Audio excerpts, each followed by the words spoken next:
নমস্কার বন্ধুরা, জ্যোৎস্নার রীতিকথা একটি নতুন পর্বে তোমাদের সকলকে স্বাগত জানাই।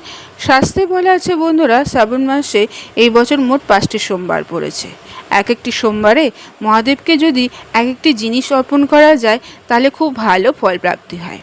তাই বন্ধুরা, কাল অর্থাৎ 20শে জুলাই শ্রাবণ মাসের প্রথম সোমবার, এই সোমবারে কি অর্পণ করবে মহাদেবকে তা আজকের পর্বে জানতে পারবে এবং এর পাশাপাশি জানবে যে সোমবারে আমাদের কি কি খাওয়া উচিত এবং কি খাওয়া উচিত নয়।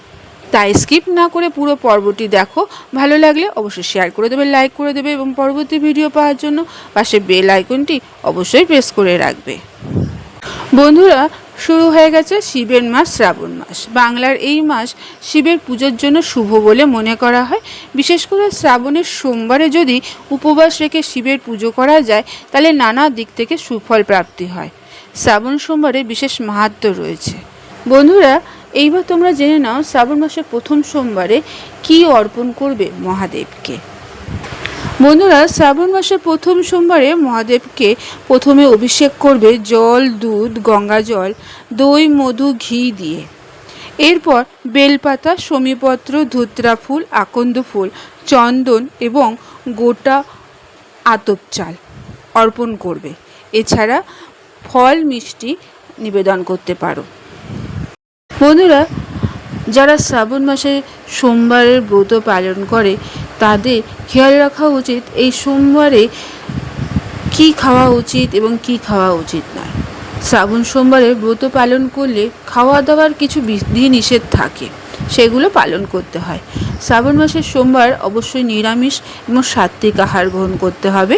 এই দিনে ফল, ফ্রুট স্যালাড, নিরামিষ তরকারি, আলু তরকারি খেতে পারো বা বিভিন্ন শাকসবজির তরকারিও খেতে পারো। ময়দা দিয়ে তৈরি খাবার খেতে পারো, যেমন লুচি, পরোটা। এছাড়া শ্রাবণ মাসের সোমবারগুলিতে নানা ধরনের শাকসবজিও খেতে পারো। সাবুদানার খিচুড়ি, পায়ে ক্ষীর এবং সামার চালের ভাতও খাওয়া যেতে পারে। মিষ্টি আলু, কাঁচকলাও খেতে পারো, তবে রান্নায় নিরামিষ খেতে হবে, পেঁয়াজ রসুন দেওয়া যাবে না। নুন খেতে হলে সন্দক লবণ খেতে পারো, সাদা নুন খাওয়া চলবে না। আর এগুলোর পাশাপাশি আরেকটি খেয়াল রাখবে যে স্বাস্থ্য অনুসারে শ্রাবণ সোমবারে ব্রত পালন করলে শস্য দানা খাওয়া যায় না, তাই এই দিন পারলে চাল বা ডাল খাবে না। শ্রাবণ মাসে সোমবারগুলিতে ভুলেও আমিষ জাতীয় খাবার খাবে না। এছাড়া পেঁয়াজ, রসুন, আদা, বেগুন, বাঁধাকপিও খাওয়া চলবে না। শ্রাবণে গোটা মাস জুড়েই মাছ, মাংস বা মদ জাতীয় দ্রব্য থেকে দূরে থাকবে। এই নিয়ম মেনে চললে ভোলে বাবার আশীর্বাদ তোমাদের উপর সর্বদা থাকবে। বন্ধুরা, আজকের পর্বটি এখানেই শেষ করলাম। এতক্ষণ আমার ভিডিওটি দেখার জন্য ও শোনার জন্য তোমাদের অসংখ্য ধন্যবাদ।